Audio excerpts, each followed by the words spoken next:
डिम्पल साहब, parliament session शुरू होने जा रहा है आज, और सुनने में ये भी आ रहा है आप भी असेंबली का इलेक्शन लड़ेंगे, क्या कहेंगे आप? जी, पहली बात तो मैं आपका जवाब पत्रकार मित्रों इस बात का दे देता हूं कि पार्लियामेंट का सेशन जो है ये भारतीय जनता पार्टी का नहीं है, ये एनडीए का पार्लियामेंट सेशन है। 18वां पार्लियामेंट सेशन जम्मू कश्मीर की बातों को लेकर के हम ये चाहेंगे कि चाहे वो इंडिया ब्लॉक की पार्टीज है, चाहे वो एनडीए ब्लॉक की पार्टीज है, जम्मू कश्मीर को लेकर के एक स्पेशल डिबेट इस पार्लियामेंट सेशन में होनी चाहिए कि 5 अगस्त 2019 के बाद भारतीय जनता पार्टी ने किस तरीके से एक इतिहास, हमारी आइडेंटिटी, कल्चर, डेमोग्राफी के ऊपर हमला करके हमारी 200 साल पुरानी रियासत को तोड़ करके मामूली सा यूनियन टेरिटरी बना दिया। अब आप पत्रकार मित्र मुझसे ये नया एक सवाल खड़ा कर दिया कि मैं असेंबली के चुनाव लड़ने जा रहा हूं, तो मुझे नहीं मालूम, मैंने तो अभी ये कहा नहीं आप लोगों से, लेकिन आप लोग असेंबली के चुनावों को जम्मू कश्मीर में लेकर के जो बयान आया है प्रधानमंत्री का और रियासत के दर्जे को लेकर के आया है, शायद इसी के लिए आपने ये जोड़ दिया होगा कि जम्मू कश्मीर के रियासत के दर्जे की वापसी के लेकर के 5 अगस्त 2019 के बाद मैं ये जंग लड़ रहा था। तो ये प्रधानमंत्री नरेंद्र मोदी जी ने कोई नई बात नहीं कही है, या वो उन्होंने हम पे एहसान नहीं किया कि रियासत का दर्जा भी वापस दिया जाएगा और असेंबली के चुनाव भी करवाए जाएंगे। अरे ये जंग तो हम जीत करके आए हैं और इसका अभी हिसाब अभी बाकी है। आपकी फाइलें, आपको बहुत शौक था ना भारतीय जनता पार्टी को फाइलें खोलने का, अब जम्मू कश्मीर की आवाम, नौजवान हिसाब मांगेगी, फाइलें खोलेगी। और आप पूछोगे कि पत्रकार मित्र ये जानना चाहेंगे कि कौन सी फाइलें खोली जाएंगी, तो फाइलें ये खोली जाएंगी कि 5 अगस्त 2019 के बाद हमारा जम्मू कश्मीर का पढ़ा लिखा बेरोजगार नौजवान 30 लाख बेरोजगार कैसे हो गया। आपको यह हिसाब देना पड़ेगा कि 5 अगस्त 2019 को हमारी रियासत को क्यों तोड़ा।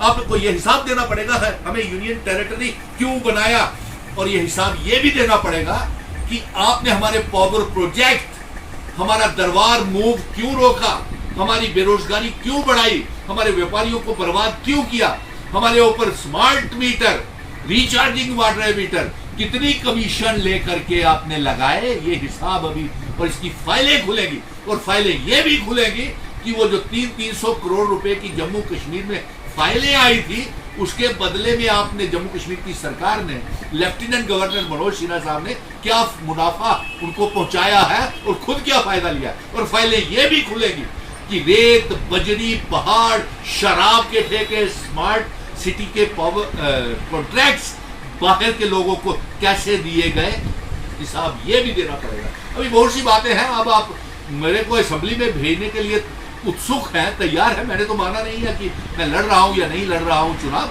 तो इसके साथ साथ पत्रकार मित्र मुझसे ये भी आज पूछ रहे थे कि डॉक्टर करण सिंह जी जो सदर रियासत हुआ करते थे, उनका एक अजीबो गरीब सा हैरान करने वाला बयान आया है कि उन्होंने उमर अब्दुल्ला साहब के साथ हमदर्दी जाहिर की और कहा कि अगर वे श्रीनगर से चुनाव लड़ते बारामूला की बजाय तो वो जीत जाते। और उन्होंने ये भी कहा कि भारतीय जनता पार्टी की परफॉर्मेंस ठीक नहीं है।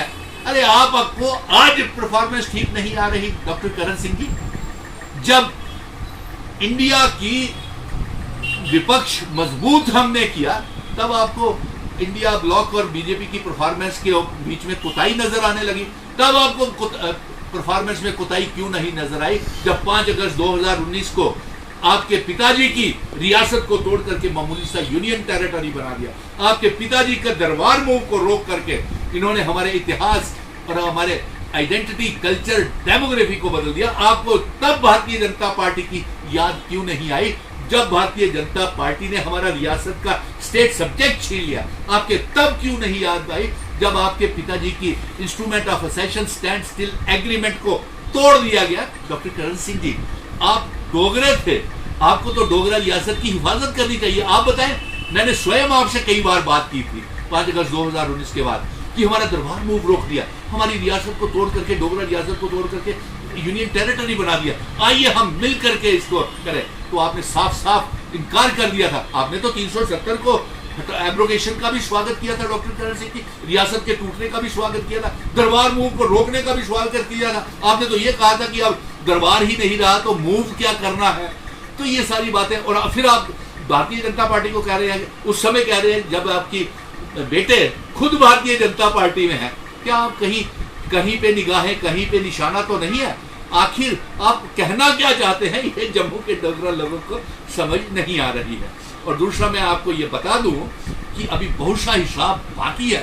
प्रधानमंत्री जी, इतनी आसानी से भारतीय जनता पार्टी अब जम्मू कश्मीर में असेंबली के चुनाव नहीं जीत पाएगी।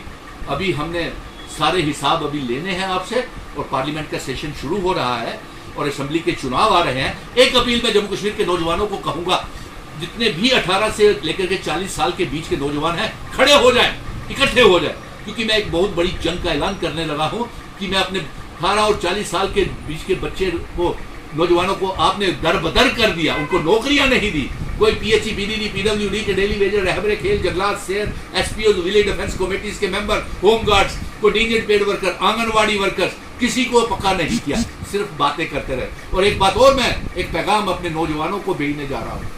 भले ही मैं असेंबली के चुनाव लड़ूं या ना लड़ूं, लेकिन इनकी फाइलें जरूर, हिसाब किताब जरूर लेगा। और सबसे बड़ा हिसाब किताब तो ये लूंगा कि 5 अगस्त 2019 के बाद आपने हमारे नौजवानों को दरबदर किया, और 5 अगस्त 2019 से लेकर के असेंबली जब तक 2024 में जम्मू कश्मीर की बनेगी, हम वो जो बच्चे ओवर एज हो गए हैं उनके लिए कोई ना कोई रिलैक्सेशन पैकेज का रास्ता ढूंढेंगे और उनको राहत देंगे कि जो इस दौरान में ओवर एज हो गए, क्योंकि भारतीय जनता पार्टी ने किसी को मुलाजमत नहीं दी।